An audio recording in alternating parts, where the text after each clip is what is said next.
Ladies and gentlemen, welcome on in to the PSP Podcast, featuring your friendly host, Percussive 173. Let's freaking go! I downed him! Oh, I got it! 508 meters!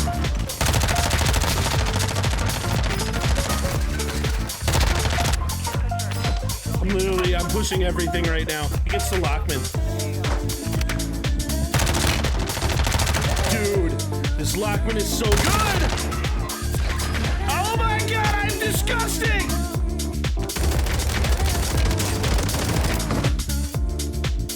So what do you think about that play, huh? What were your thoughts? Not very smart, man. Not very smart, man. It happens, man. Hey, well, come back. We'll try it again, okay? Very smart, man. It happens.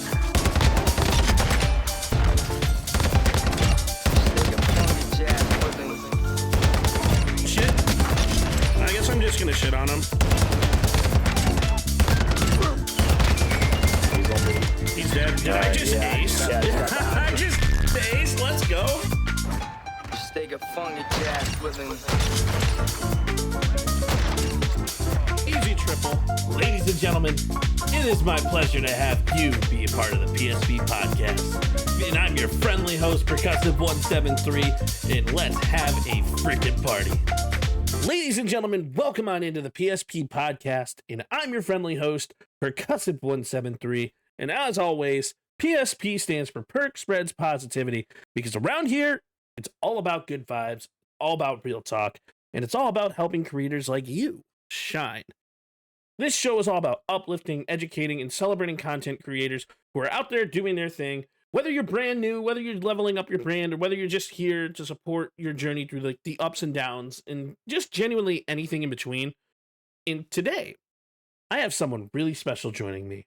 A content creator who's well known in the space, respected for their authenticity, and somebody who's made a real name for themselves in the IRL community. And I'm talking none other than Shorty Pie. And we're diving into the world of IRL content today, what it means to bring your real life into your streams, how to stay connected to your audience in the most human possible way, and why IRL is more than just content. It's actually a connection. So, without further ado, I would love to bring you and introduce Shorty Pie to you. So, Shorty, how are you? And what are your thoughts on IRL content in the streaming space? Like, in the grand scheme of things, we are all just animals, right? And us silly little humans are just silly little animals just bit-bopping around. And I love to watch other people. I came from the era of YouTube. So, like, I would watch family vlog channels. I would watch vloggers. This is the new vlog. It's basically, yeah, everything is reality TV right now. We do absolutely love a good, like, you know, if there's drama, people love that. They eat that up. And then if you make it live and it's an actual reality. We're having soft tacos later. TV nowadays that's all scripted and has, like, you know, a run of show and stuff like that. But IRL streaming is just, you're just going out and whatever happens, basically. I love doing it because it helps me to get out more. I have done streaming for so long, just sitting on my butt, just, you know, playing games for years and years and years. So it's a great different vibe from what I'm used to personally now. And IRL content is making an emergence in the streaming space, like in a crazy amount. There's so many different people who have been like kind of joining in on IRL content and like trying to do things IRL, because a lot of people really feel a cool connection between like the streamer themselves and IRL content. And that's what I think is really cool. So what made you want to actually start streaming, and what's up with the name Shorty Pie? So I started streaming back in like probably 2019, 2018-ish. I was in college and I had done graphic design actually for 3 years prior to starting to stream. I was one of those designers that would hit you up and be like, hey, do you want graphics? These are my prices. And I would send them to you. And then I would do like headers and full revamps for people. This was back when people used full overlays and they had everything on. They had like a donation thing. And, you know, I would go and make those. That was what I did. And I didn't have a streaming PC at the time, so I would just make stuff off of like my laptop at the time was like an HP laptop, and then I got a MacBook Pro for school. MacBooks. Yes, Big I love fan my of MacBook MacBooks. from school. Especially for graphic design, editing, and stuff. Like Adobe products on MacBooks just hit different. They do. Yes, they do. I don't care what anybody says. It's just different. But yeah, I was doing graphic design and stuff like that. And then I always felt like I wanted to do a little bit more because I have kind of a personality that I love to talk. And I'll talk your ear off. So, W. and then an ex-boyfriend at the time was like, God, you should start streaming because you just don't shut up. And I'm like, oh my God, you're right. I should do that. So he was kind enough to let me use his PC, and I started streaming before his streams. So he would let me do like an hour or two a day. And I had already had a community from designing. So I kind of went into it with a little bit of a cushion already built up. And I started growing my community there. Back then it was Shorty Designs. Shorty Designs 21. That was her. Not Hell using yeah. the name at all. It's just horrible. But at the time, Hey, it's still a good name. I was balling at the time. Mhm. But anyway, decided to switch over to streaming full time. Had an immense amount of support because I played Fortnite mainly. And at the time, this was when Fortnite was at its like peak time, like fresh out of season 2, like very, very, very early on Fortnite. So I had a great time. I played that almost competitively, and then Valorant dropped. And that was when I got into competitive gaming. Like I fell in love, and I still love Valorant. I can't play it today because it gets me so angry. I'm so bad at Valorant. Just it's truly like I say it's like the game that made me, because I truly saw an immense growth because I played Valorant for 3 years straight. And I met some of my closest friends in Valorant.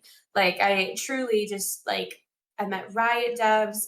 Like the space is so interconnected, especially in the Riot game. I don't know what kind of, they foster such a community over at Riot, and like truly it was one of the games that gave me my start.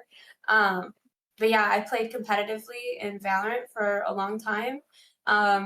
Played in tournaments, did scrims, and then I realized one day that I hated not being able to talk to my chat, because when you're locked in a competitive match for 8 hours a day, you're not really helping yourself. And I wasn't going pro anytime soon. So I needed to realize, I needed to look look at the mirror hard at myself and be like, listen, this isn't going to make me any money. I need to figure out a life plan here and like see what kind of like where I want to go with it. So I decided one day that I'm gonna just start doing variety again, and numbers dipped, came back, and Twitch, it's always up and down.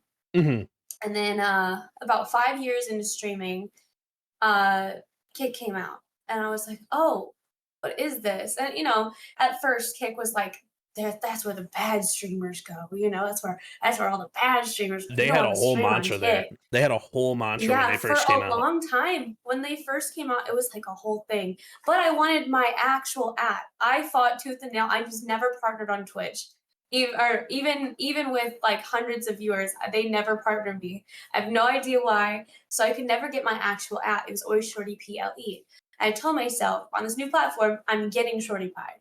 So I went and I got my name and I reserved it. And I was like, you know what? What's the harm in streaming like once or twice after Twitch? Or like, because I didn't know what multi-streaming was at the time, really that much. And I couldn't do it. My old PC was a potato, so I couldn't handle it. So I was like, I'm just going to stream. And I get off of my Twitch stream. My Kick stream was going to be my after dark hour, where I just like, we say whatever we want. It's going to be, whatever. You could get away with that there too. And it was great. I will say, my second Kick stream, I had 2 staff members come in and say, welcome to Kick. Like, we're so happy you're here. In 5 years of streaming on Twitch, I never had a staff member come into my stream, aside from laughing at me because I had Kick in my name, or in my title. I said Kick stream later. And they came in and they're like, LOL, Kick stream later.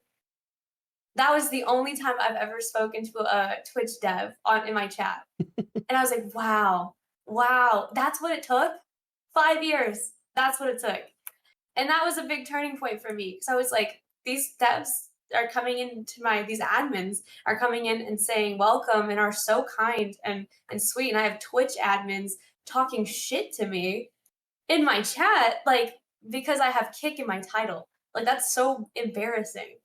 And It definitely finally, is. yeah, it was so surprising. I was a hardcore Twitch. I was a stan. Like, truly, I was like, I will never, ever, ever leave Twitch. Like, I've built a platform there.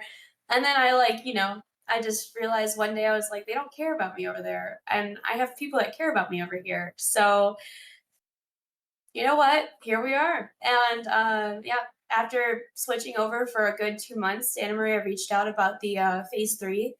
So they brought me on as a phase 3 partner, one of the first to have KCIP as well, which was, I feel like I'm growing with the website, and it's something that I really hold dear. I love supporting brands that support you back, like Power IRL. We were talking about IRL streaming. They're brand new. Mm-hmm. Me, Lex, and Meg started with them, brand new from the bottom up, and we're all growing together. And it's been really, really great. I really do appreciate a company that has people that care behind them. And that's honestly like really awesome to see. And like also he is Carbon, thank you so much for the sub. I appreciate you. Thank you so much. But you. Like, it's really cool to see the way Kick kind of immersed themselves into the streaming space in the manner of which they did. And like, I know there was a lot of drama with the Twitch platform and like kind of how they were running things. So things kind of stagnated on that side. But Kick took that to their advantage, and they really cared about the streamers. I started seeing them saying streaming, like their streamers first, the streamers first, and that's really cool. My backstory kind of is like, I love content in general. I have a passion for content, and like I just like content in general. I like creating it. I like talking about it. I like watching it. I like consuming it. And like, to be honest, I actually didn't even know who you were until like the one collab stream with you, Meg, and Strangely Lex when you guys were cooking. I actually didn't even know who you were. I don't think I even followed you until then. And then we met at DreamHack, and I'm like, oh, dude, you're dope. You're actually really cool. You're actually really chill. So, thank you. Of course. And like, the genuineness of streamers in this space are like really cool to see. And like, I know Kick had such a bad rep in the beginning, but like the streamers that were on that platform really helped create a name for Kick as a whole, and even push that back over to the Twitch side. And I think that's so cool. So I know we're talking today. Oh, go ahead. I'm sorry. I have to agree. Like, I will say, I've said this a few times on stream, like, the Kick streamers that I've made friends with are more true friends than I ever had on Twitch. And it's crazy because you'd think, oh, this is such a scary platform. We don't know the future, blah, blah, blah, whatever. They've been so good to me. And everybody that's come over here has been so genuine to me. It's great. Like, my community and like going to DreamHacks and stuff just reaffirm how much fun. I never had fun at a TwitchCon. I have so much fun at DreamHacks. So much fun. All my friends are there. So it's such a cool feeling. It really is. Oh, and I know some people are messaging me about the alerts that I have. I've tried turning them off. It won't stop. I've tried everything. OBS put like whatever this weird plugin into the alerts, and like I don't know how to turn it off. I've tried everything. I turned it off on my streaming PC. I shouldn't have any sound alerts on, but that's a whole other thing. Like, when you're a streamer, you deal with tech issues all the time. Like, whether you expect them or whether like you don't, like these tech issues will always come out, even if you put 1.5 million hours into preparation for the stream. And I think that's one of the cool parts about being a streamer is like, it's not about like the tech issues that happen. It's about how you adapt to them. And I know when we talk about tech, the IRL tech that I want to talk about, you mentioned Power IRL. For somebody who's aspiring to go into IRL content creation, what do you recommend? Do you recommend specific mics? Do you recommend specific pieces? Like, I know you probably could talk about this for an hour. Sure. I'm still figuring this out. I'll be so honest.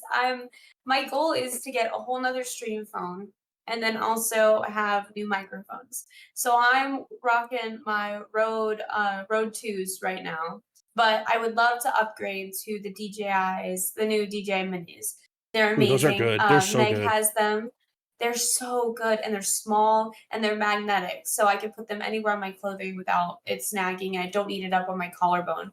I wear a lot of like higher up collars, so it's like right on my neck, and it gets so old being on my neck. So I would love to do that. I think IRL streaming is one of the most it's as far as you want to take it. So it's investing in yourself as a company. It's investing in yourself to see where like what quality content you want to put out.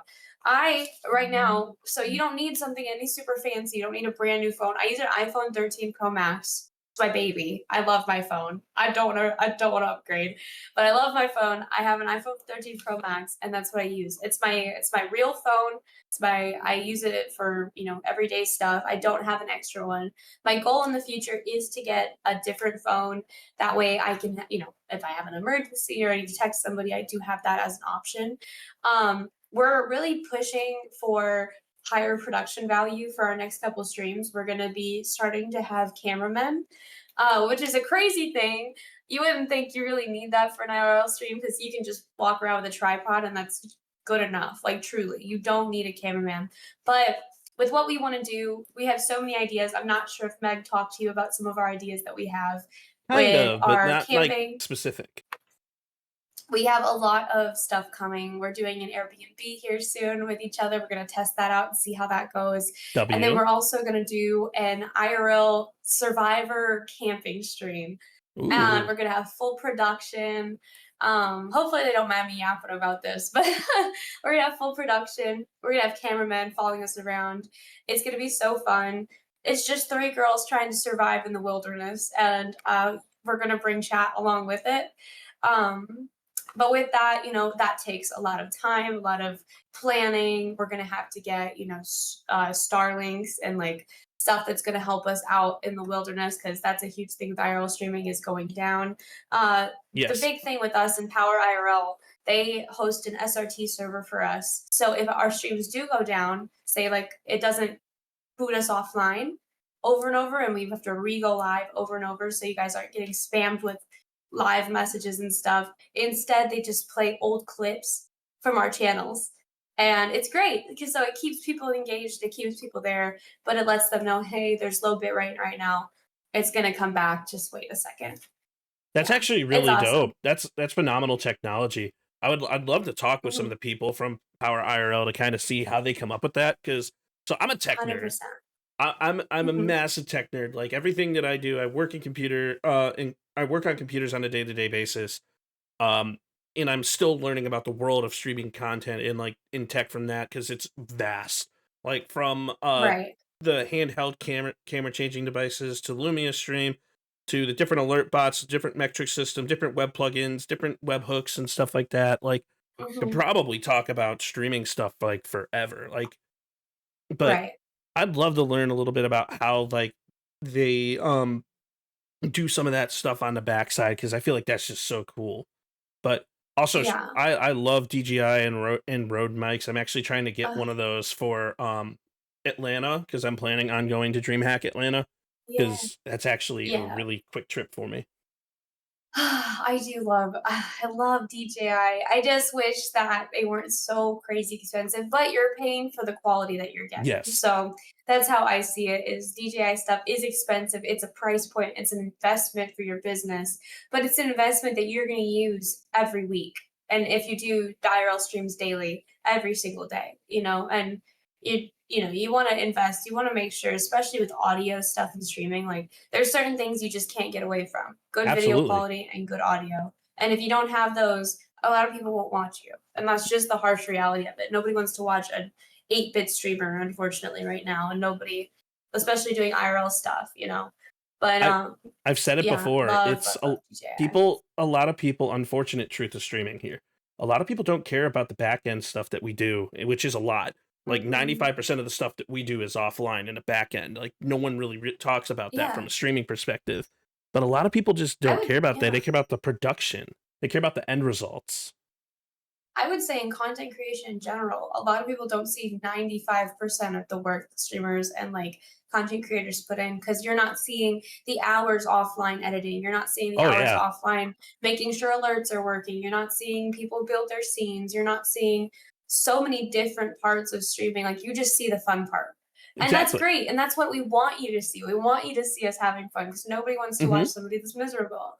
Truth. But the moment I have an audio problem, or the moment that my, like, you know, something's not working, something's not connecting, there's no input.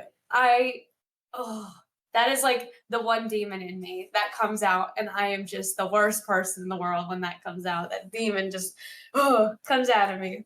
And then I have to summon all of my tech nerds from my Discord and say, guys, help.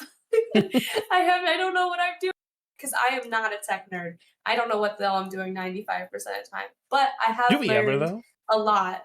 You kind of have to learn as a streamer. Yes. Like you need to learn to adapt, especially because it will go wrong at the worst time. Do not expect shit to work. Don't go live. Don't just turn your PC on and be like, I'm gonna go live at this time. No, turn it on like 30 minutes beforehand and make sure that your shit's right, or else it's gonna be wrong. I'm telling you.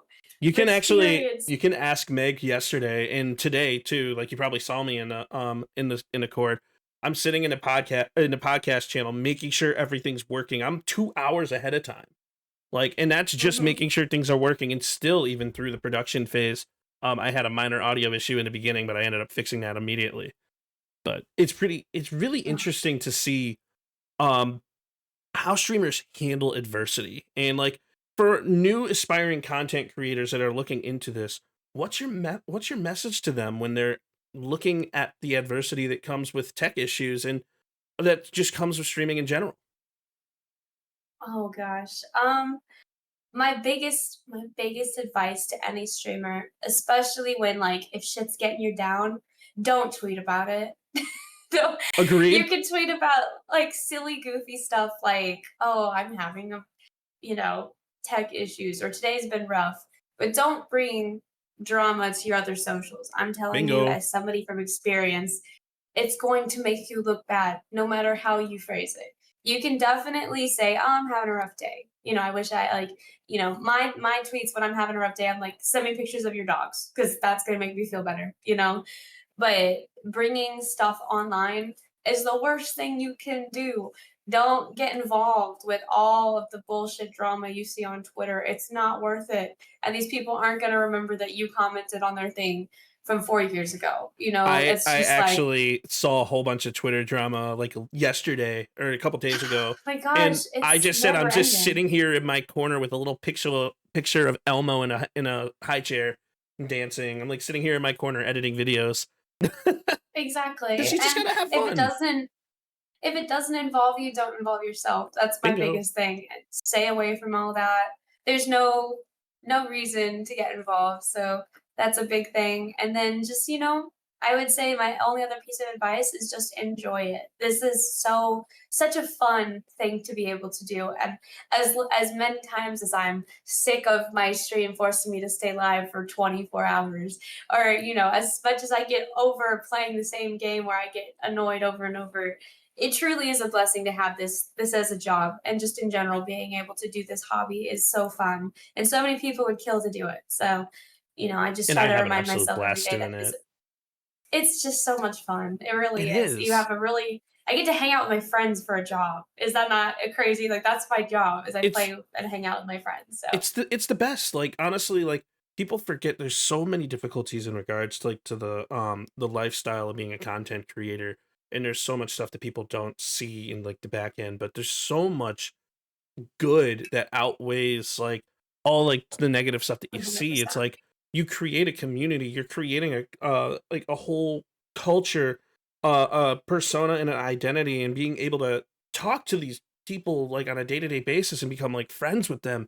It's just such a great honor and cool thing to see. And I love seeing people passionate about things. Like I love having podcasts because you're passionate about streaming and I'm passionate about content, and we can bounce these things off of each other, and it's just cool to see like people's eyes and just boom, just light up because there's like, and when it comes to like the human side of things, because we talk about all the stuff that happens on the side. Like, how do you handle like the mental health aspect? Because I'm a big mental health advocate. Because it definitely is Mhm. taxing with everything that happens. Yeah. I would say streaming live can be lonely for Mm-hmm. sure. I am one person like I got really my good start during COVID. So like I was constantly streaming. And then over the years through different things that popped up, different trials and tribulations, life's gonna throw just some wicked curveballs at you that you never thought you'd ever come in contact with. You know what I mean? So I am somebody that suffers from I have severe anxiety, and I do Same. also have depression. Same. Um, Mine's more of a seasonal one, I won't lie to you, because in the wintertime I can't go outside. But I'm somebody that I love to just photosynthesize in the sun. Like if I go out and I get my 10 minutes in the sun and I, let that chlorophyll in my brain, I feel Mm-hmm. so much better. Feel so much better. But yeah, a big thing for me is to remember that you're not really alone. I think a lot of streamers use games and like gamers in general use games as an escapism method. And I know I did going So through do I. a really rough breakup at the time. I was really hardcore into GTA RP. I was at like 12 hours a day in Grand Theft Auto roleplay, playing as a character that's this like internet gangster. You know what I mean? Like but I loved it, and I would play that's how I knew that I had a problem at the time because I was playing it off stream. I don't game off stream. That's a big thing for me. I don't play video games off stream because this is my job, and I don't wanna feel like I have to work, and then I get to hang out later. You know what I mean? This should be my hangout time, really. Um, so I try not to blend those, and then if I do wanna play games, I can, but mainly I try not to game off streams, and they do it so much on stream. And I was marking up 12-hour days, 13-hour days, getting like 5 hours of sleep maybe a night. Like I would be up until 4 a.m. playing these games like as an escapism method. And I didn't realize it at the time. But that was like I was trying to feel something that I wasn't getting in real life. Um, and I kind of slowly started to realize that, and that's when I reached out to friends, therapist. Therapy is a beautiful thing. I've gone to Yes. therapy for 3 years now.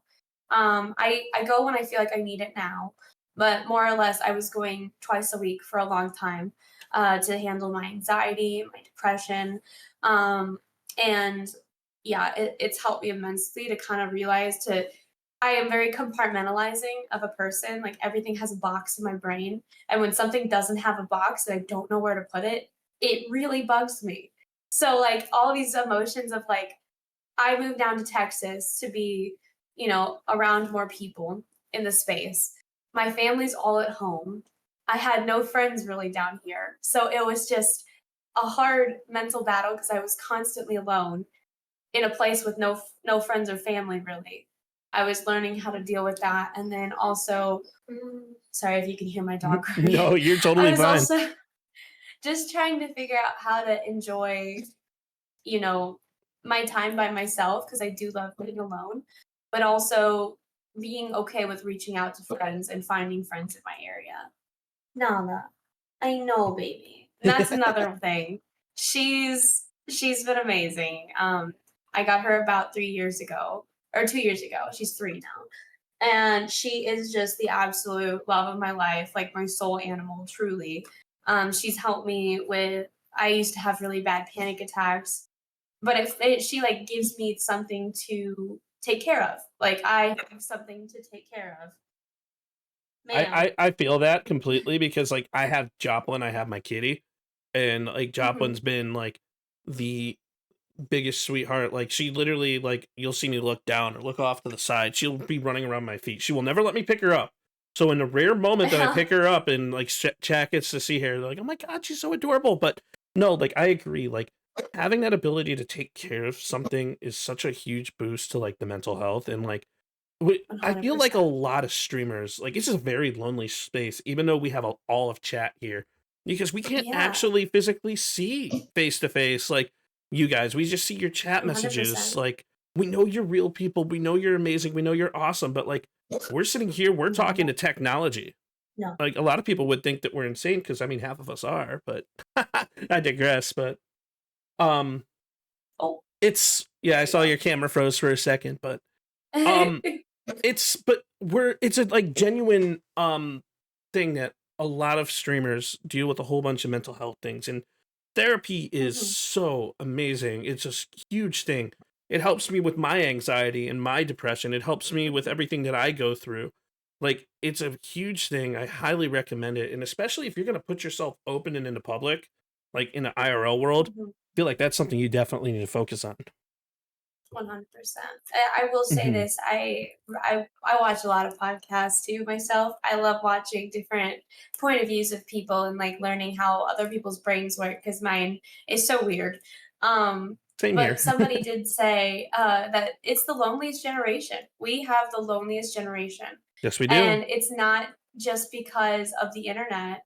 It's because COVID really just messed our generation up. I Yes, feel it like did. after COVID, a lot of people didn't know what to do. Like you're stuck inside. Like what do we do with that? You know, and years of our lives were taken from that. Like truly, I it sucks because I turned 21 peak COVID.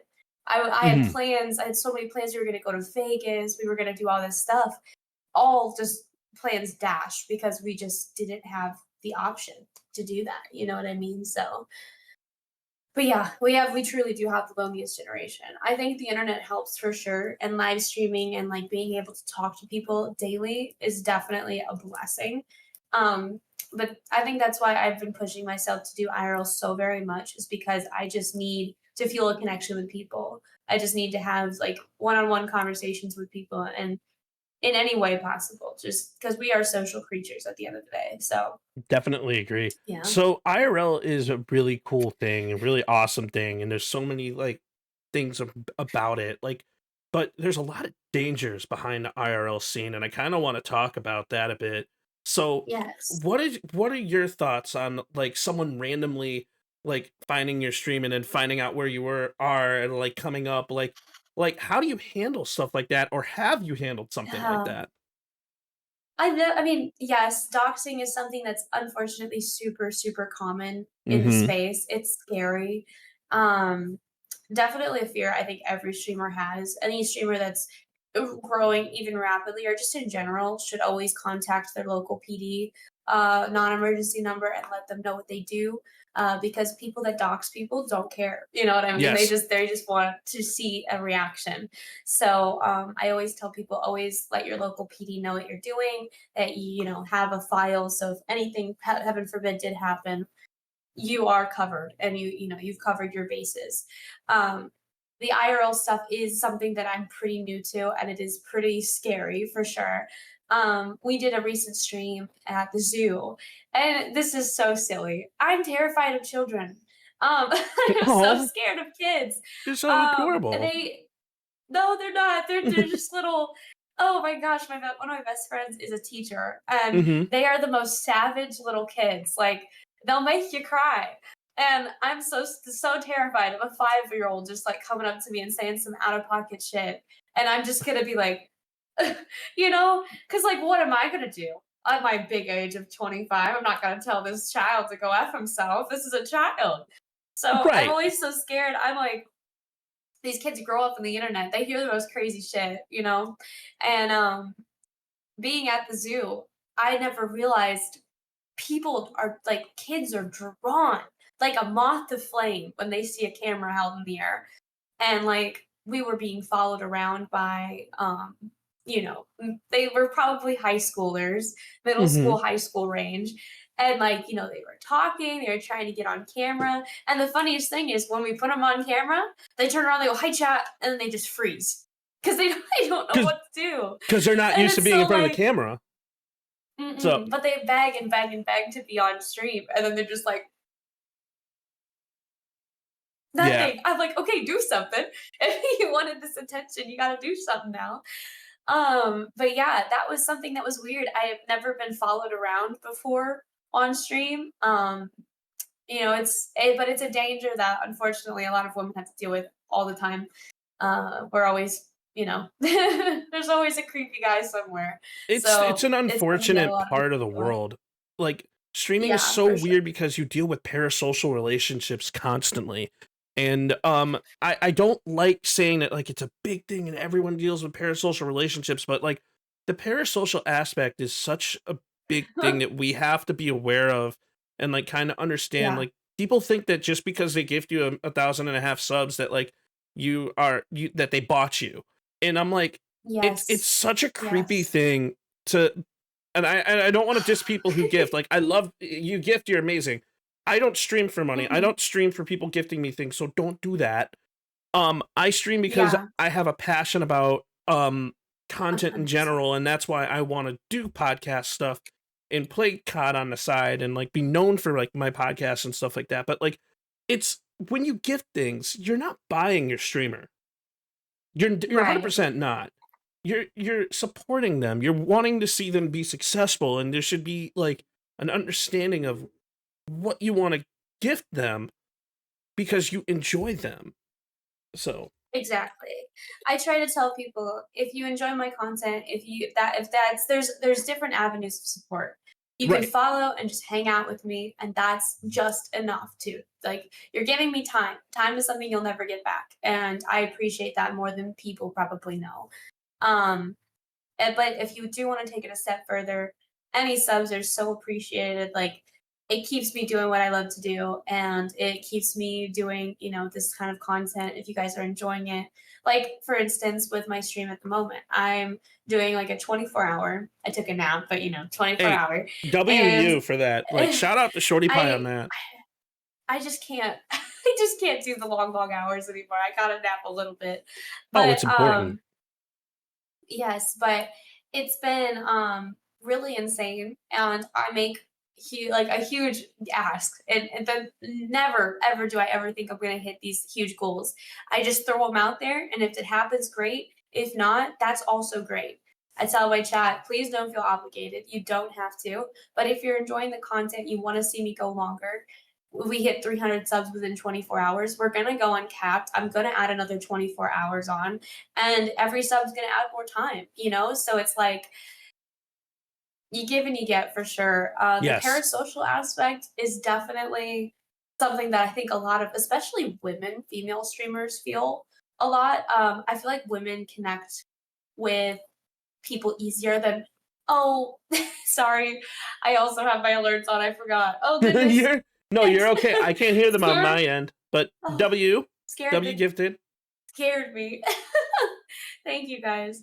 But yeah, I try to let everybody know, I appreciate the support, but you only know the part of me that I put out on the internet. You don't True. really know me, and I have to have safety walls up. Like I don't talk about relationships. I don't talk about there's just certain things that I have to have my privacy on because my entire life's on the internet. Hmm. I'm never going to tell people where I'm at. I'm never going to tell people what I'm doing today. I'm never going to tell people like I'm going here, here, and here just because I don't know you at the end of the day, like truly. And as much as we hang out and we play games, it gets I've had it bite me in the butt where I've trusted these people and then all of a sudden you just don't know them truly until something happens and you're like, oh my god, oh my god, the signs were there. I'm just silly, I just didn't see it. But um that parasocial, I think for sure, a lot of female streamers I know deal with it a lot where people give subs and they're like, okay, well now you have to message me in Discord. I'm like, It's like, I don't have to no. do anything. Yeah, you don't I have to don't do have to do anything. You're your anything. own person. Exactly. And then Hmm. I shouldn't feel bad because I'm not catering to anybody but myself. And that was something I took me a long time to understand because, I'm a people pleaser at heart. Like truly, I love seeing other people happy. And if I can make them happy, I'm going to do whatever I can to do that. Right. But I had to tell my people pleaser in me, like, hey, this isn't healthy. They're using you. And you got to realize at some point it becomes toxic. Yes. So that's when I really started to be pretty hardcore about my boundaries. Like this is where my boundaries are. And what you see on stream is what you get. And if you don't like it, there's a billion other streamers out there, Absolutely. That's how I see it. And it's an unfortunate truth of the streaming world that parasocial relationships definitely occur. But like we do have to have those boundaries and for the best thing that we can, and like to be able to protect ourselves, to be able to be ourselves. And like there's a lot of great that comes with IRL streaming. I know we talked not just IRL, just streaming in general. But like I know we talked about like some of the bad stuff, some of the dangers, and like what is something that you wish you knew when you started streaming that you would be ready for some of the positive things that are happening like right now for you? Well, one of the positive things that just happened is we just hit 300. So I'm gonna have to add W300, let's 20 go! I'm so sorry. So everything you were saying, it was just, oh my god, it was just covered up by a giant emote. I do apologize. No, you're okay. Wow. That Oh my I'm the type of person, I love celebrating people's successes, and welcome to another 24 hours, massive W. Here we go. Is that 300 in one single day? In one single day in 24 hours. All right, that's Holy absolutely cannolis. wild. Like that's amazing. That's a W, and deserved, but Yes. that's a W. Oh my. Thank you guys. I appreciate that. I am so sorry though. No, you're okay. I will say thank you and everything after the podcast, guys. Thank you guys so much. But we're gonna continue with this podcast because the show must go on. So I do apologize. By Please all restate means. what you told me. So Oh my goodness. we wanted to talk about like the positives, something that you wish you knew when you started streaming that would help you with your growth, that would help you with who you are, which would, Something that helped me. I would say I had a really great support system at home. My parents didn't really understand it at first. They were confused. They didn't really know what streaming was. For a long time, I think they thought that I was doing something I wasn't supposed to, like because I'm just getting on the internet and I'm like, oh, until I explain, I play games for a living because all I did was that I would tell them, oh, I just talk to people online, and they're like, what the heck do you mean you talk to people online? But my parents watch my streams. Once they realized that I could make a career out of it, they are very supportive. And I think having a really good, solid support system, I've been so blessed. My parents are so, so good to me. And they just absolutely, in every way push me to be a better version of myself over and over and over again. So definitely, I didn't realize it at the time, but having that as a support system really pushed me to be able to do and have the confidence to do what I do every day, for sure.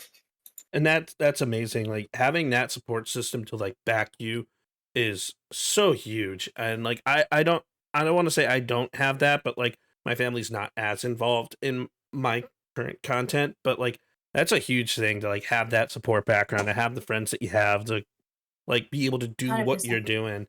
And like something that I wish I knew when I started streaming was, don't worry about the numbers, just have fun. Yeah. Yeah. The numbers are going to kill your mental. For the longest time, especially on Twitch, where the growth is stagnant and it's so oversaturated no matter what games you play. I would turn my numbers off. I would turn my viewership off. I would turn, because on Streamlabs you can just press the button and you don't have it up. Yeah. And I do the same thing with Kick and Twitch too. Twitch and Kick nowadays, I don't really mind it too much. I like seeing the analytics because now with KCIP and like the partner income, I like to try and guess. I like to guesstimate. I like it after the streams. Yeah, definitely. For sure. You should always look at your analytics at the end. But if it's starting to affect your mental, if you're having a low day, don't let that stop you. Like I spoke at a scholarship award ceremony yesterday and tournament for kids going into esports and being competitive in esports. And it was super awesome. I absolutely loved it. I wish it was something that was when I was in school, because I would have gotten a scholarship for this. Okay. It's so great. And I'm so happy to see kids nowadays, though, being able to use scholarship money that they earn through these tournaments and then like stuff like that and being pushed towards schooling. so that they can go to school to be something like an IT guy or a dev or something like that. Like, these kids are so talented and they're so exposed to it from such a young age that it's amazing. And I always try to tell them, like, when I was speaking, they were asking me questions about, like, how do you even get started? And I'm like, you just gotta go live. As silly as that sounds, going live, pressing that go live button is sometimes the hardest thing for me to do. Where I'm just like, oh, I really don't feel like I can do it today. Like, my energy levels aren't there. Like, I'll come up with a billion excuses, and then I'll just, like, my mantra that I tell myself is 5 seconds of bravery. Give yourself 5 seconds of bravery, and you can do anything. You just got to do it. And that's what I tell myself. You'll hear it if, like, before I went on stage, like, I was telling myself that. I sound like a crazy person, but, like, stuff like that helps me to, like, okay, this isn't, if the zombie apocalypse happened tomorrow, okay, this is minute, okay, I will be fine. I can survive in the zombie apocalypse knowing that I did this, you know? So that's what I try to tell people, just to go live, even if it's the hardest thing on earth. Seriously, it's worth it in the end. You just enjoy it and have fun. Be yourself. All the little positive things. Do you have any advice for somebody on what they should do before they go live for the first time? And now the reason why I asked this is because a lot of people, they think that they can just hit the go live button and then instantly grow 1.5 million followers and then be paid like Mr. Beast. Like, do you have any like suggestions for those people? Like, should you make content? Should you, like, think of, like, what is your thoughts on that? If you're gonna go live for the first time, I would say, honestly, it starts before you even go live. You gotta start growing your other socials. Even on Kick, it is so hard to grow, period, just in general. If you have nothing for people to follow you over from another platform on, it's damn near impossible to grow. Content is always evolving, so growing a TikTok, growing a YouTube, growing a Twitter, growing an Instagram, it's gonna help you more than you know. I came into the streaming space with already a little bit of a following on Instagram and Twitter from my design work. And I had a lot of people come in and be like, hey, you know, I loved your designs. I used to only stream designs. That was another thing. I would stream just designing because my laptop couldn't handle me playing games on it at the time. Like I said, MacBook Pro streams. It was rough. MacBooks. Yeah, I have the utmost respect for MacBook people. It does its job for sure. But yeah, going from that, I would say just, like, try and grow your other platforms and go live. So as much as, like, yes, you could have, like, your like, I say, like, your game day, you know, get ready with me, you know, I'm putting my makeup on, making sure the lighting's good. Note to self, sure get ready with me, put my makeup on. Yes, put a little bit, you know, just like a little powder, a little whatever. Yep. But I would say, yeah, just trying to make sure that you have something solid to stand on that isn't just your streams. Yes. Because while streams do pay well for people that want to do this forever, like they're full time, having multiple sources of income is like your best friend. And truly, that's where your money is going to come from. And when you want to do this for a little time. That's such a huge point. And, like, honestly, like, with me, a little bit with my backstory on this, like, I have the mentality, a very weird mentality when it comes to this, but I'm a small creator. I know I'm a small creator, and people keep telling me, don't use that lingo. I'm like, no, I have to, because it motivates me to start doing more things. But anyways, I've been streaming for 3.5 years, right? And I haven't seen substantial growth on any platform besides for Snapchat. For whatever the reason is, really? Yeah, my Snapchat That's the spotlight. one I can't get into. My Snapchat spotlight exploded last year, and it was ridiculous. Like, but when my advice to anybody before going live for the first time is create that content and post it to everywhere. Snapchat, Instagram, YouTube, TikTok, Twitch stories, Clapper. Like, you could be known as the next big Clapper streamer. Not anyone knows who Clapper is or cares, but never heard of Clapper my entire life. But it sounds interesting. But, like, you could do post it everywhere. Let yourself be known and be consistent when you post too. Get yourself like a month's worth of content, like 30 days worth of content, and then post it that way.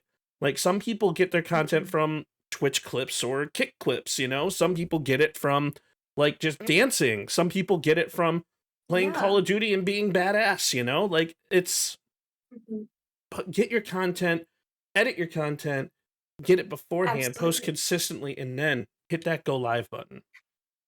So yeah, that 100%. And I agree and I disagree with the whole small streamer thing, because I think a small like once you put yourself in that box, it's hard to get out of. For a long time, true. I still classify myself as a smaller streamer. I'm not a Ludwig. I'm not, you know, a Hassan. I'm not a Pokimane, you know, and I know that. But you still have to give yourself your flowers. If you have more than 10 viewers on any platform, you're in the top 1%. Yes. Just point blank period. You're in the top 1% of streamers. More people need to know that too. Yes. And I wish people gave themselves their flowers for that, because you got to look at it like this. And this is how I try my best to see my viewership. 10 people is a room full of people. Bingo. 30 people is a classroom. 100 people is an auditorium.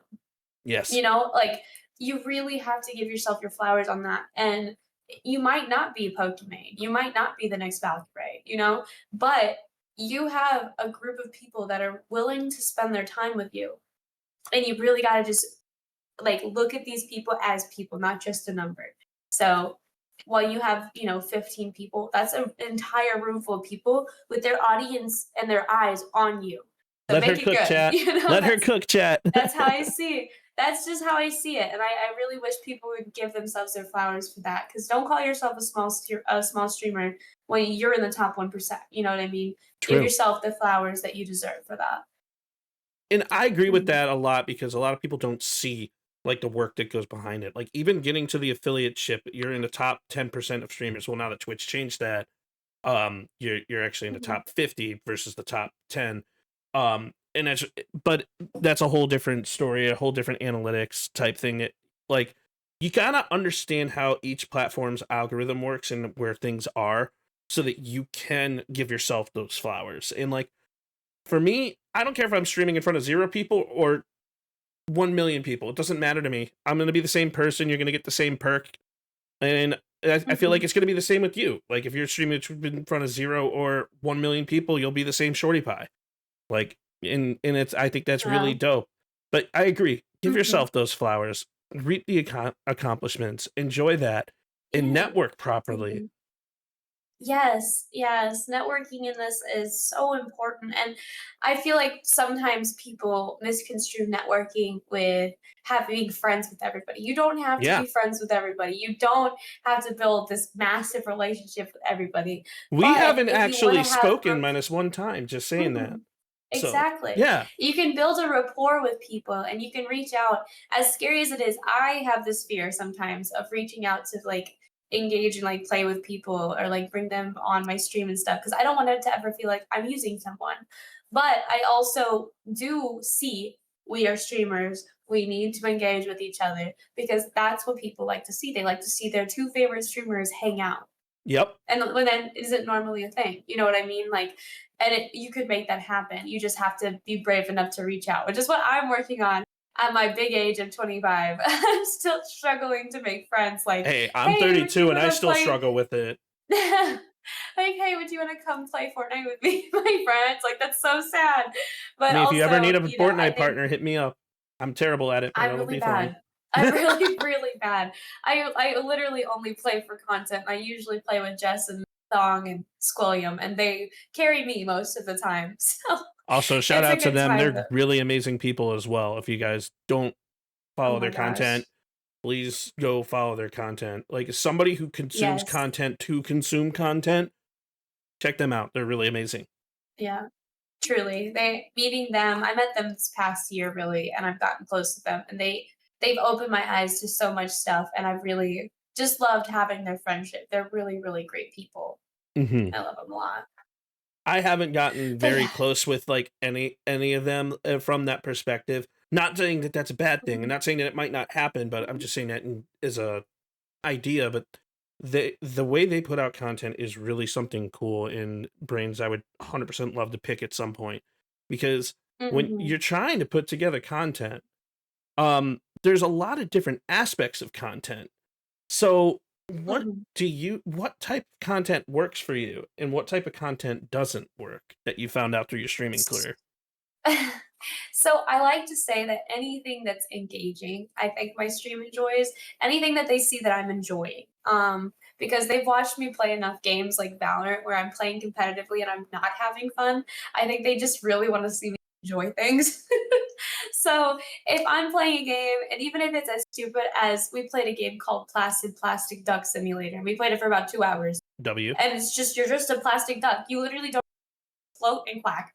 And to me, that is the funniest thing on earth. I'm just a little it's a simulator of a plastic duck, and I'm playing this as a human being for hours, and it's so stupid and so silly. But here we are. I really do think that they just want to see me enjoy things, and some things that I know personally does not work for my channel, and that I don't think I'll ever incorporate is like gambling.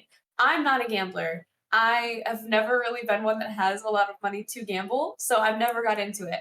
And my stream, I don't think would enjoy watching me gamble because number one, I don't know how to do it, and number two, I'm bad, and it's gonna inevitably. I also don't want to push a stereotype of like, oh, I win big every time because I don't. I will never win, and that's just the thing. Even going to like WinStar and like big casinos, I've never won anything. So like, I'm also I just terrible know at gambling. that type of content just does not work for me, and that's okay. But like IRL stuff, I've realized people really enjoy watching me and Meg and Lex just hang out and like just have girl time. Like it's so fun. And then like even just gaming, I've recently stepped away from all sorts of multiplayer games. Mm-hmm. I played Marvel Rivals for the first time in actually 2 months, which was crazy. I just haven't done it. I've been playing nothing but story games. I challenged myself in the month of April to do nothing but story games. So I played The Last of Us Part Two, which was a roller coaster. Let me tell you, I'm not over that. And then also just playing like gosh, chat. What else do we play? I can't get over that game, so I can't even remember what else we played. But we played only story games for a long time, and it was amazing. I have a whole Assassin's Creed Shadows. Um, That's a great game. Two amazing video games that I just like I would have never played. You know, I would have never sat down because I'm very much somebody that I need to have constant action.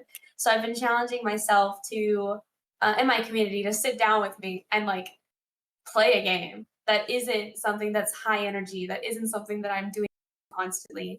And I've been loving it, truly. I really have been. It's been something that's pushed me out of my comfort zone and um, made me want to play different story games. Like it's all I really crave to play because I don't even want to play Rivals or anything like that anymore. I just really enjoy spending time with chat, just me and chat. And that was excuse me, another big thing was being able to engage with my chat on my own. Like I don't need Yes. anybody to game with, which was something I struggled with for a long time. Because if I'm gonna play games, my whole thing was like I want to play with people. But now I'm like I can do it on my own. I can entertain chat by myself, you know, and I can do that. So that's been something that I've been really, really loving.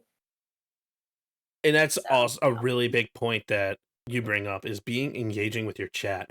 Obviously, like within my podcast, you're gonna see a little symbol right here, where it says, "Hey, we Mhm. see your comments. Like, we appreciate you, but we might not respond because it's a podcast." Like, I see every single Exactly. comment. I have 4 chats at the same time. I'm a Right. drummer, tech nerd. I see everything.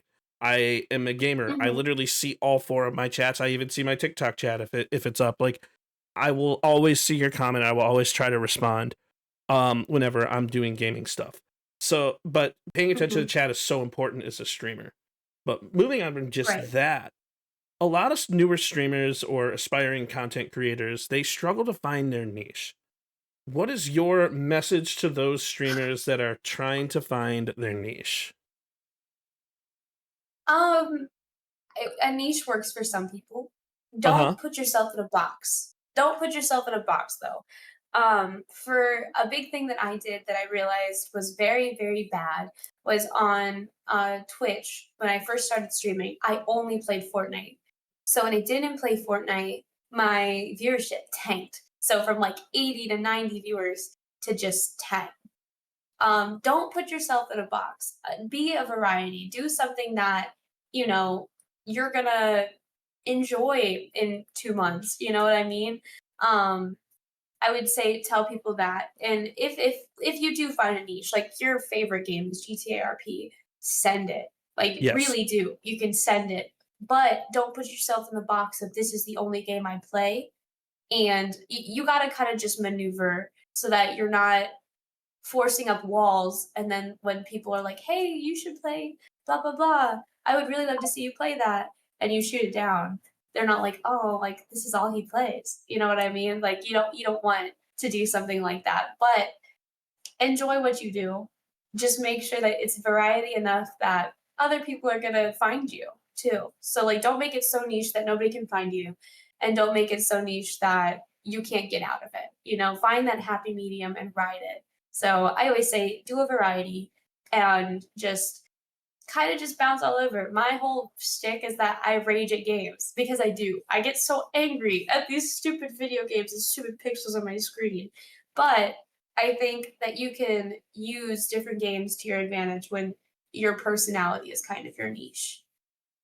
I could not agree with that more. And like it's really cool to like kind of see. And like for me, I played COD, the most oversaturated content creation game that exists. Yeah. I played COD. I built a community on COD, but like typically like my streams are like my chat doesn't necessarily move because most of the people are trying to stream snipe me. I don't know why. Yeah. I don't know what they get from it. Well, but yeah. That's a huge problem with a lot of games. Like specifically GTA RP, I would play in Mhm. cities where they would watch. So like it's very competitive and we're in a zone and like they can see where I'm at and they can shoot me through the walls. You know what I mean? So it's like I really did give myself the biggest disadvantage of just I would kind of just deal with the stream snipers. So like my viewership would jump 40 viewers because they're watching me to figure out where my team is. And it's just unfortunate. Oh, I hated the stream snipers. It's a big reason why I don't stream GTA anymore, GTA RP specifically, because if I am in a competitive situation, people will stream snipe and it does ruin it for other people. So kind of in this weird lull of like, do I continue to stream even though I enjoy it? Or do I care about other people's RP and I want them to enjoy their RP and like not have to worry about getting stream sniped constantly? You know what I mean? So that's the kind of battle I'm fighting at the moment, trying to figure that out personally. but it's also it's fun in a way when it comes to that type of stuff. It's It genuinely is. fun because like even like for me, like when we go back to talking about niches, like trying to Mhm. do a Call of Duty niche is next to impossible. Unless Yeah, you unless you stand got out. something like Yeah.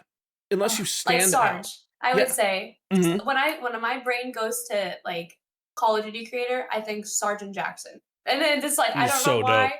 but he like radiates Call of Duty energy. Well, in I the mean, he best way wears possible. a vest. The whole vest, Yeah, the he's whole thing. shotgun beers and got American flags everywhere. Like that man is America at its finest. You know what I mean? Oh, So for sure. I like if you got a niche, write it. Especially with COD. Yeah. With me, I'm Mhm. kind of discovering my niche is podcasting, and I only recently discovered that about a month ago. So I discovered Yeah. that my niche is podcasting because what I do is I'm able to feed off of the person's energy and like feed off of the Mhm. passion that's there. So 100%. You're very good at it. I will oh, say I love thank going you. on a podcast where a person has passion and they come prepared. Because I've gone on so many podcasts where they're like, "So what's up?" I'm like, "Oh, Yeah. nothing. I don't. I assumed we were gonna have a conversation, but I don't. I didn't prepare anything. Like, Well, I mean, it's just I can appreciate it. it's about like well, I mean, it's not just about me. Like when I'm on the podcast, it's not me. It's about talking with you, it's about picking your brain. It's about understanding what's going on. So going back to the IRL content thing, um, what advice would you give to someone who wants to start IRL content but is nervous about putting themselves out there in the open? Oh, it's the hardest like genre to be scared to put yourself out there because you're literally putting yourself out there. I would say start small. The big things are protection, protecting your safety. So avoid road signs, don't stream from your home, like outside your home, don't show your address. Just the basic common, especially if you're really nervous about safety. Um, don't tell people where you're at. You can say, "Oh, we're at a zoo," but don't tell them what zoo. You know what I Stream mean? So stream like delay. yeah, a stream delay is great. Some people are with it, some people are against it. I find that if I have a stream delay, I don't talk to chat as much. So I personally That's don't also really do valid. a big stream delay. But just being, realizing that you're putting yourself out there for criticism, especially in real life. People are going to come up to you. They are going to ask you what you're doing. And always, my big thing and what the girls and I do to make sure is like we always ask prior. So like my friend Lisa Soros or She is amazing. W list. she's awesome. Love her so much. I love her And so Omni much. are absolutely just like the cutest. Yes. Mhm. And Manda, and then Yes. me and the girls with Lex and Meg, we try to always ask to make sure we're okay to stream places, or it is public enough that we're not going to bother anybody. You know what I mean? I would say just making a spectacle of yourself. Unfortunately, in IRL streaming, that's just what it is. You're a person with a camera on a tripod walking around talking to yourself. You look crazy. We are crazy. Um, but I think that as long as you take the proper precautions of protecting yourself. Oh my goodness, sorry, she's just barking. And making You're sure okay. that everybody she's just crying because she wants attention. She's excited.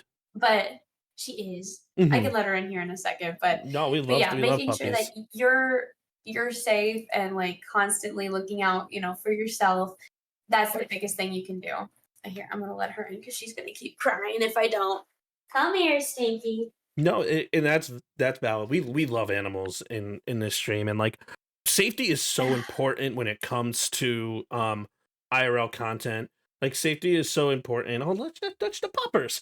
There she is. There's the puppy's Big adorable. Stangerbug. But Big Stangerbug over here.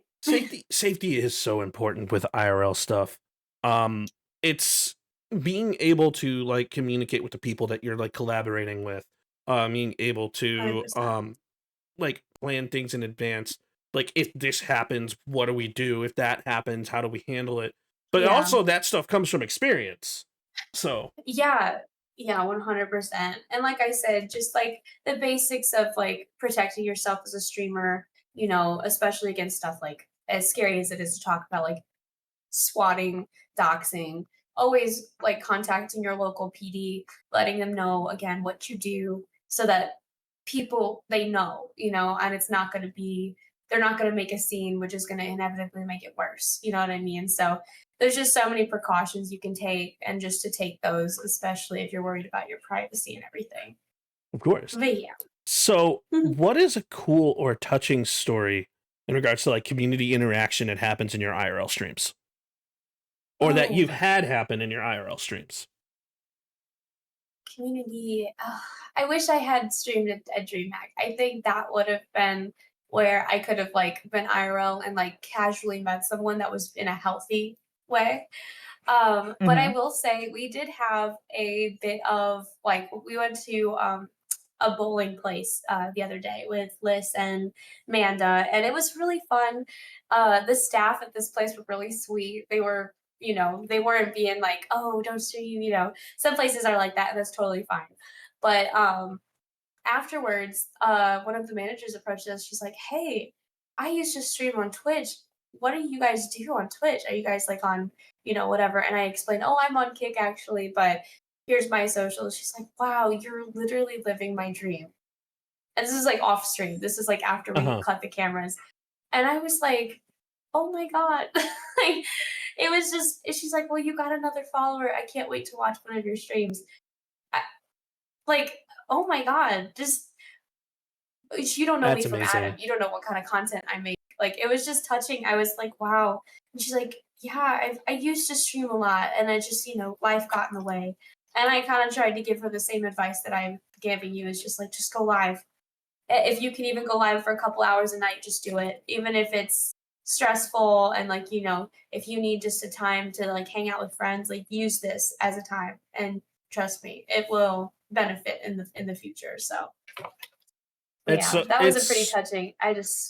My heart. It's so amazing to experience stuff like that and to see people like just be like genuinely interested in your art and your craft and stuff like that. It's one of the most amazing experiences. With me, the most amazing thing that's happened, not necessarily community, was actually this past DreamHack.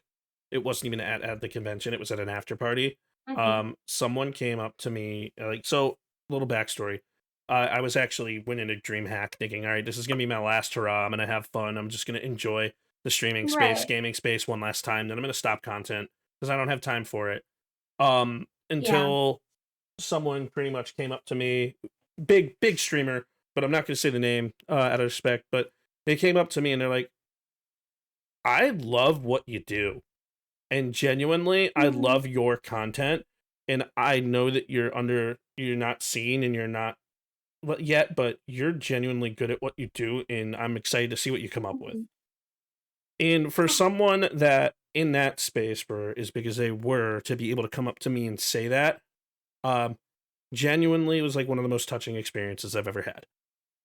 It's awesome. Yeah, it's for sure. really, really cool to have people like to be seen in that type of light. It's something that's different that a lot of people don't see. So even if you think people aren't seeing you, this is my message because of that. Even if you think your content isn't being seen, it is. It 100% is. You never know who's in your chat. Yeah. Like truly. Yeah. Yeah. It's a huge thing. Like I try to tell everybody that, especially like a lot of my friends and my viewers and my mods and everybody in my community tries to do streaming and stuff, and I just tell them, I'm like, keep at it. Even if you have those really rough nights, like you're gonna make someone's night. Like you gotta realize that. Like, and that is something that like blew my mind, was like people will message in my Discord, be like, when are you live? Like, we want to watch you. When are you going live? And that is to me is like, I'm always late. So they do this all the time. But I'm like, I'm coming, don't worry. But like people wait for me to go live. And that's something that just like, it hit me not too long ago, actually. Like the other day, it really hit me. And I was like, I feel like a TV show. Like, people wait to watch their episode of House of the Dragon. It is a TV show. I'm somebody's House of the Dragon. And that's crazy to me because I wait for that show, so it just it really is a great feeling, and feeling validated by people that are bigger than you in the space it's crazy. I feel like Kick has been a lot of people on Kick are very like, we know each other. Like, even if we don't know each other well, we know of each other. So I don't know. I feel like so many people gassed me up at DreamHack. I had like Santa Maria and like, like just a bunch of huge people at Kick. They're like, you're doing great. You are. That to me was, with the luminosity stuff and then all that, it's just been such a weird whirlwind of emotions because, I feel like I've worked hard, but I also could work so much harder. So I'm somebody that's like, okay, what's next? So genuinely, your content on myself. Generally, your content in the luminosity stuff was incredible. Was so good. Thank you so much. And like when I saw some of those videos, I'm like, wow, it was so cool to see. Yeah, just trying to push my boundaries on things and do new things because I've never edited videos. I never did any of that. And then learning how to do that for the competition was really fun. And that's awesome. That's a dope skill to have. So, we've said this before. We've talked about this. 95% of what streamers do are stuff that you can't see. Stuff that the viewers don't see. So, what is that 95%? What does it look like? For me, I want to touch on introspection, because I think that a huge thing for streamers is to self-reflection, understanding themselves and growing from within yourself behind the scene. So what is your 100%. thought? Oh, I think a lot of it, like I said, is we've touched on mental health. I think a lot of it comes like down to that, especially when if you're especially a small streamer just starting out, and you have to edit all your videos yourself, you have to record all your content yourself, you have to also manage a job, and if you have a family and kids, like you have to what like there's so many aspects of it. I think that just juggling, so that mental health aspect on the behind the scenes stuff is huge. Um, I also think that the 95%, like I said, is just all stuff that it's the not so fun stuff that will make the stuff that you put out fun to watch. So whether Mm-hmm. that's a stream, whether that's YouTube videos, whether that's TikToks, like short form content is so big right now, and you have to do it so rapidly at such a high pace. It's hard to keep up with for sure. Um, but I would say pushing yourself to that limit, and then if you can surpass that and keep very positive mindset and your goals aligned with everything, you're going to be successful no matter what. It's just that consistency, and then making sure you're taking care of yourself, because a lot of people in this space Yep. don't do that. Yeah, And I they'll agree burn there. out. I Yeah. 100% agree The there. burnout is so real.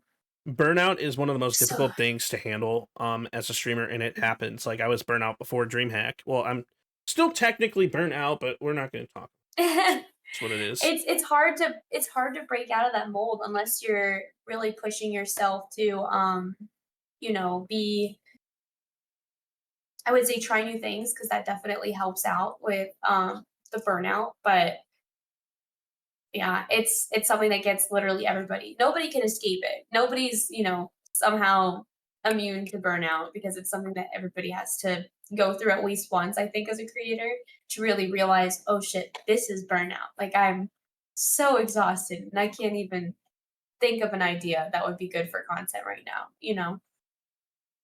Of course. And sorry, I'm my only mod and I just had to deal with something, but No, okay. you're totally fine. So yes, burnout is definitely something that streamers deal with. Like, for example, the person who's now in your chat that your mods just dealt with. But You're good. They got it. of course, your mods are awesome. But burnout is definitely something that happens in IRL space, gaming space, like streaming space, just in general. And like that, when that stuff happens, like, what is your move to get you back into space? Do you take that step back? Do you take that step forward? Or do you just Mm. what's your move? I used to just power through it, Mm-hmm. which to some people, I thrive in work environments. Like, if I have something where I'm locked in, I can get shit done. Like, that's my one thing. If I'm locked in, I got it.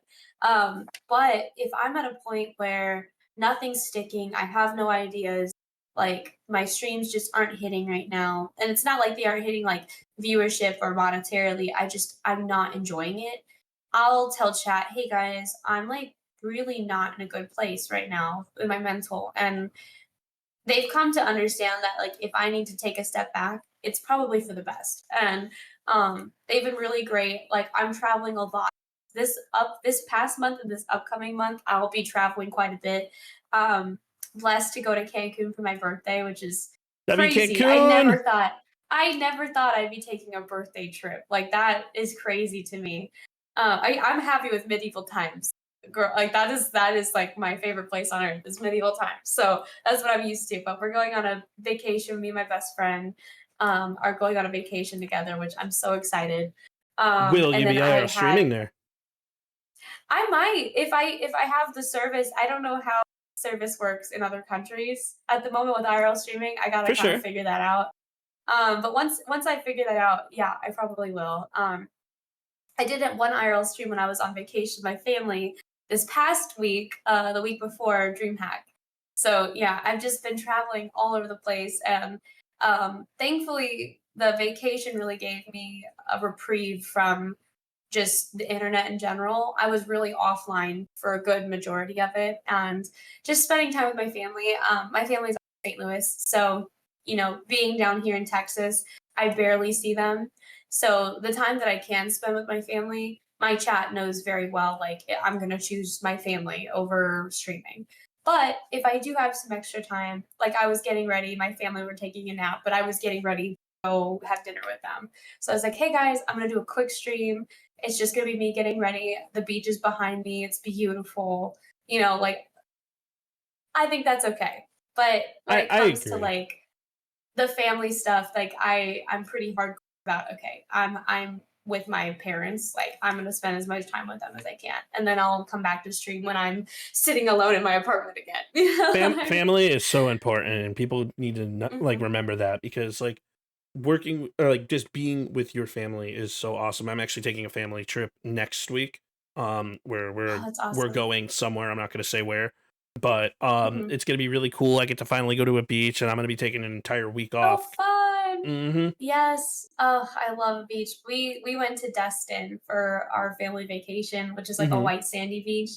Oh my gosh, I love it. And my family's the type, like our vacation is very chill. Like we are just going to lay on the beach, be beach bums.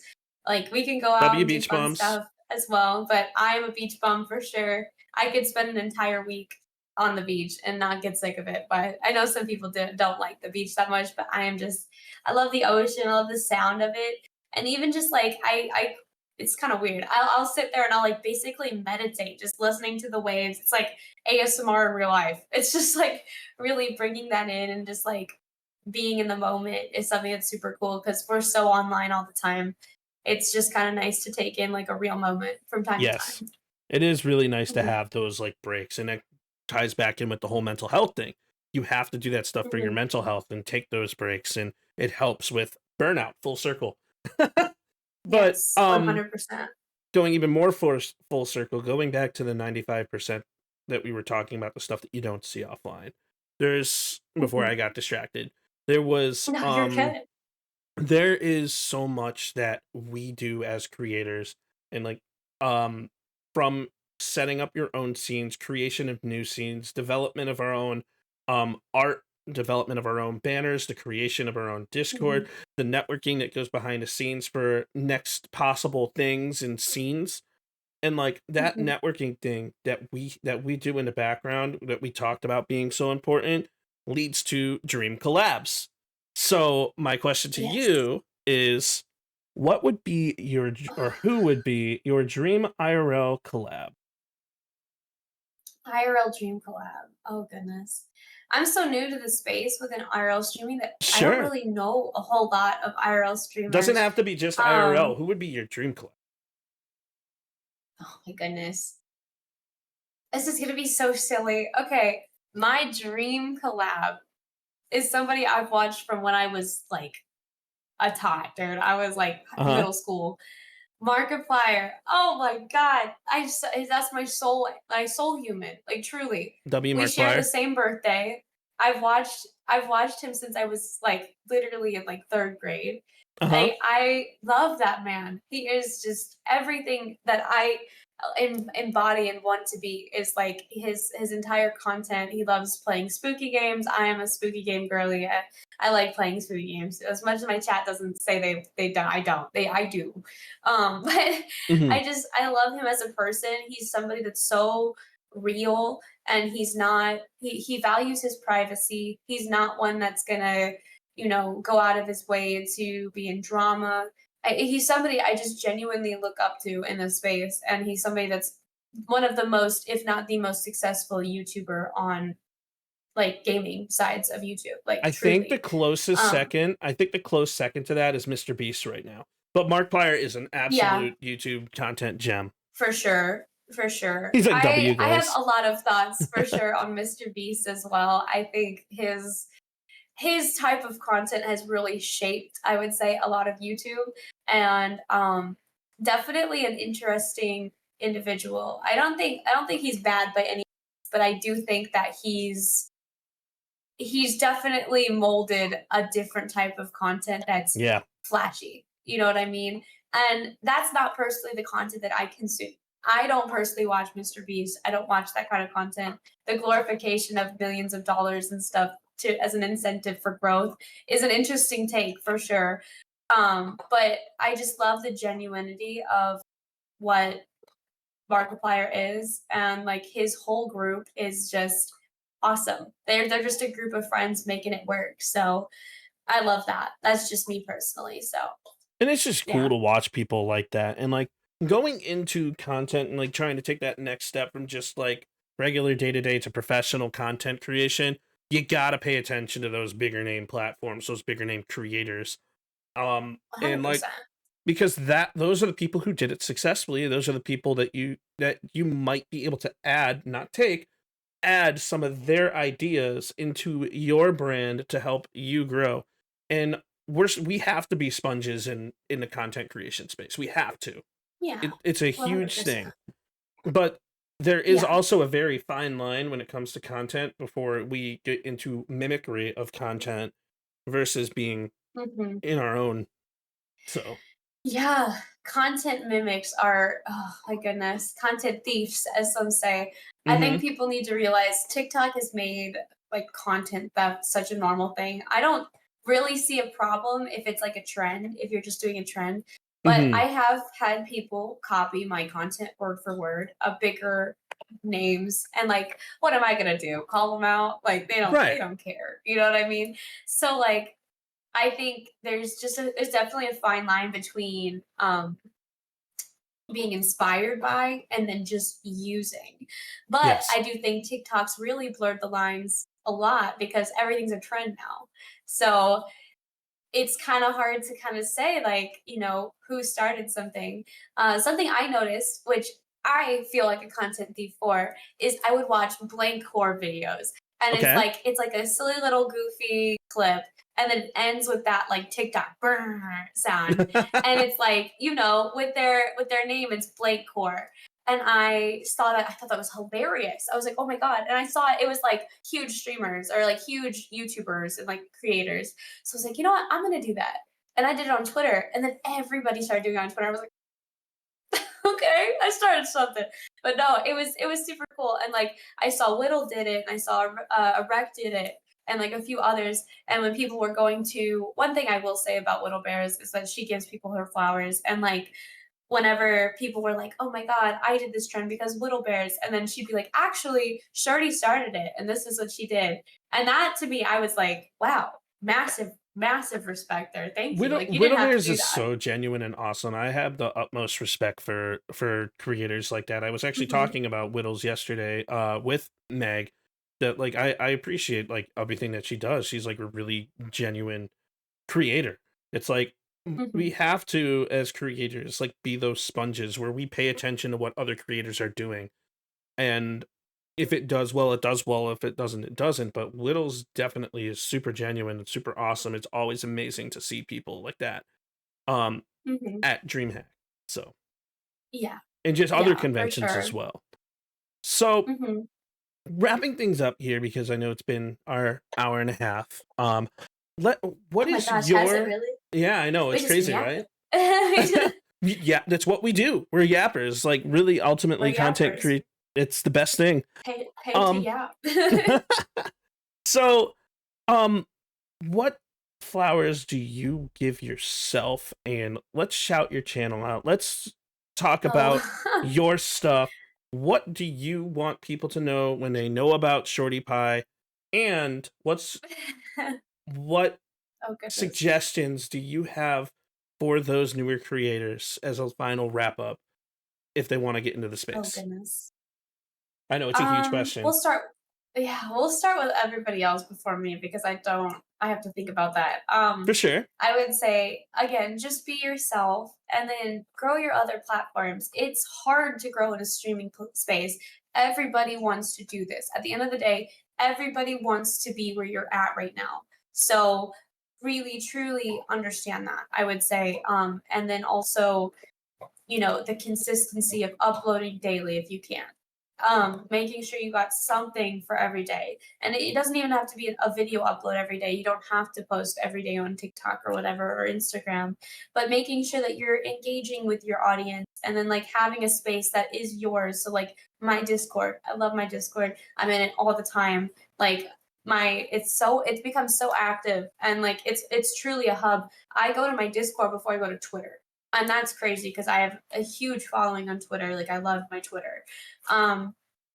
But really just making a space for your community and then cultivating it, and making sure you're growing it, and like trying your best to be as, you want to engage with people, but again, keeping your boundaries and making sure that you're safe at the end of the day is huge too. So just finding that healthy balance, and then, pushing yourself to stay consistent with streaming is a big, big, big thing. So try and do it daily. If you can't do it daily, do it 5 times a week. If you can't do it 5 times, at least 3. I would say those are my big things. And then just have fun. Have fun. Don't make it about money. I try to tell people that. I know Kick's whole thing is the 95-5 split, and that's great. It's awesome. Shout out to the 95-5 split. Love y'all.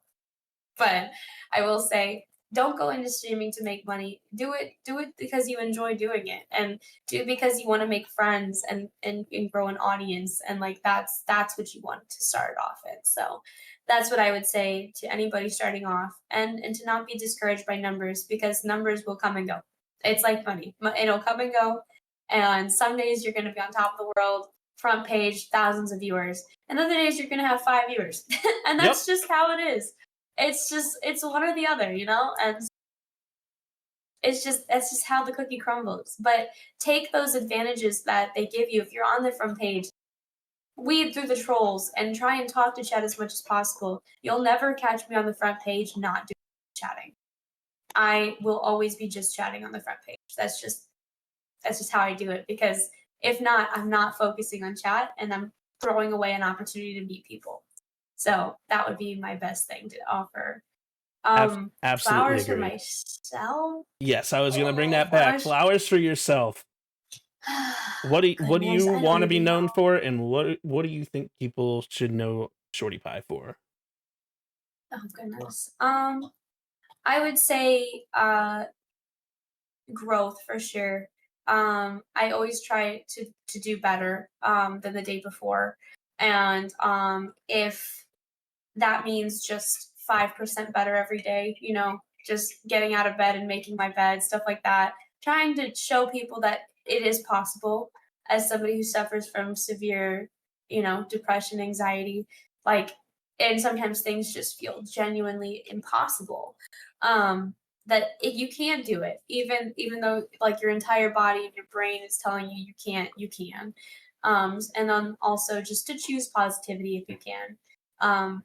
As much as the over positive stuff is shoved down our throats nowadays online, I would say it is worth it to be positive. Try your best to just always look as a positive outlook, because psychology states if you fake it, you're going to make it, So even if you're not feeling the most positive, giving somebody a compliment could make their entire day, So yes, trying to keep that positivity going. And then I'm a big karma girly, so I try my best. This is something I've adopted and really tried to push for.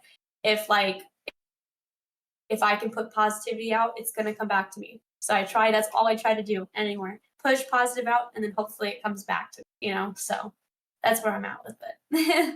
And I respect the way that like you say that, because positivity is so important in this space, and genuinely love your content with what I've seen. I know I'm newer to your community. I know I'm definitely newer to your community. Because like we haven't even had a conversation. That's actually why I was shocked that you accepted the podcast invite, which I'm happy about, and thank you. But it's awesome to see someone like you do what you do, be genuine in a space, and just be awesome. So, ladies and gentlemen, if you're not following Shorty Pie, please make sure you are. Go hop over to her chat. And I definitely thank you so much for coming on to this episode of the PSP Podcast. And if you want to do any IRL stuff, definitely hit her up, because I guarantee she'll give you some amazing advice. Thank you. Yes, that, and then also Power IRL for pushing our IRL stuff and like getting us to get there. So huge dubs for that. She's awesome. Oh, they're awesome. My friends are awesome. Everybody's awesome. But yeah. Well, Shorty, thank you so much. I'm gonna go ahead and wrap everything up.